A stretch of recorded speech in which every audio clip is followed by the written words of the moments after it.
അജിൻസിന്റെ personal ലൈഫിൽ ഇതുപോലെ strike ചെയ്യുന്ന എന്തെങ്കിലും ഓർമ്മകളുണ്ടോ? ഈ ഔട്ട് ഓഫ് ഫോക്കസായി കണക്ട് ചെയ്തിട്ട് പുറത്തു പോകുമ്പോൾ ആരെങ്കിലും വന്ന് എന്തെങ്കിലും ഭീഷണിപ്പെടുത്തുകയോ അല്ലെങ്കിൽ ആള് എന്നെ തിരിച്ചറിയുന്ന കൂടിയുണ്ട്. അതായത് ഞാൻ 12 വർഷമായി ഇപ്പോൾ ടെലിവിഷൻ ജേർണലിസ്റ്റ് തുടങ്ങിയിട്ട്. അപ്പോൾ ഈ 12 വർഷത്തിൽ ഞാൻ കോട്ട് സൂട്ട് ഇട്ടിരുന്ന വാർത്ത വായിച്ചിട്ട് എന്നെ ആരും അങ്ങനെ തിരിച്ചറിയില്ലായിരുന്നു. കോഴിക്കോട് അങ്ങാടി ഇറങ്ങിയാൽ പോലും എന്നെ അങ്ങനെ തിരിച്ചറിയില്ല. മേക്കപ്പ് ഇല്ലാതെ അല്ലെങ്കിൽ കോസ്റ്റ്യൂംസ് ഇല്ലാതെ എന്നെ അങ്ങനെ ആരും തിരിച്ചറിയുന്നില്ല. ഇപ്പം അങ്ങനെയല്ല പ്രശ്നം. ഇപ്പം നമ്മൾ സാധാരണ കോസ്റ്റ്യൂമിലായതുകൊണ്ട് ഇറങ്ങി നടക്കുമ്പോൾ വലിയ തോതിൽ ആളുകൾ തിരിച്ചറിയുന്നുണ്ട്.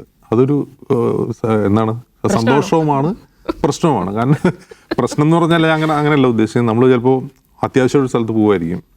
അങ്ങനെ പോകുമ്പോൾ ആളുകൾ വരിക എന്ന് പറഞ്ഞാൽ നമ്മുടെ കാര്യം നടക്കില്ല. അങ്ങനെയുള്ള പ്രശ്നങ്ങളേ ഉള്ളൂ. രണ്ടുപേർ കുഴപ്പമൊന്നുമില്ല. അത് സന്തോഷം തന്നെയാണ് ആളുകൾ തിരിച്ചറിയുന്നുള്ളത്. ഈ പറഞ്ഞ പോലെ ദവസായി പറഞ്ഞ പോലെ ഒരു പ്രശ്നം എനിക്കുമുണ്ട്. ഈ കമൻറ്റ് ചെയ്യുന്ന ആളുകളുണ്ടല്ലോ, സാധാരണ കണ്ടിട്ട് കമൻറ്റ് ചെയ്യുന്ന ആളുകൾ വളരെ ജെന്യൂനായിട്ട് കമൻറ്റ് ചെയ്യുന്ന ആളുകളുണ്ട്. അവർ നമ്മുടെ ഇൻബോക്സിൽ വന്നിട്ടാണ് പറയുക, ഇതിനെപ്പറ്റി നിങ്ങൾ പറഞ്ഞതിൽ അങ്ങനെയല്ല, എങ്ങനെയുണ്ട്, ഇങ്ങനൊരു ആംഗിൾ കൂടിയുണ്ട്, നിങ്ങൾക്ക് ഇതുകൂടി പറയാമായിരുന്നു എന്നൊക്കെ പറയുന്ന ആളുകളുണ്ട്. അല്ലെങ്കിൽ നിങ്ങളുടെ പോയിന്റ് ഓഫ് വ്യൂ തെറ്റാണ്, ശരിയല്ല, അല്ല അത്രയും വസ്തുതകളില്ല, ഇങ്ങനെ കുറേ ഇങ്ങനെയൊക്കെ പറയുന്ന വളരെ കൺസ്ട്രക്റ്റീവ് ആയിട്ടുള്ള ക്രിറ്റിസിസം നടന്ന ആളുകളുണ്ട്. അതേസമയം കമൻറ്റ് ബോക്സിൽ വന്നിട്ട് വെറുതെ പറയുന്ന ആളുകളുണ്ട്. അപ്പം അത് ഞാൻ അങ്ങനെ വായിച്ചു നോക്കാറില്ല. അത് കാണാറുണ്ടെങ്കിൽ അങ്ങനെ അതിലേക്ക് മൈൻഡ് അപ്ലൈ ചെയ്യാറ്. പക്ഷേ ഈ ഇത്തരത്തിലുള്ള കൺസ്ട്രക്റ്റീവ് ക്രിറ്റിസിസം നമ്മൾ കേൾക്കും. അതിനെക്കുറിച്ചുള്ള ശരിക്കും യഥാർത്ഥത്തിൽ ഔട്ട് ഓഫ് ഫോക്കസിനെ മികച്ചതാക്കുന്നത് ഈ ക്രിറ്റിസിസമാണ് എന്നാണ് ഞാൻ വിശ്വസിക്കുന്നത്. കാരണം ആളുകളുടെ ഫീഡ്ബാക്ക് നന്നാക്കിയ ഒരു പ്രോഗ്രാമാണിത് എന്നാണ് എനിക്ക് തോന്നുന്നത്.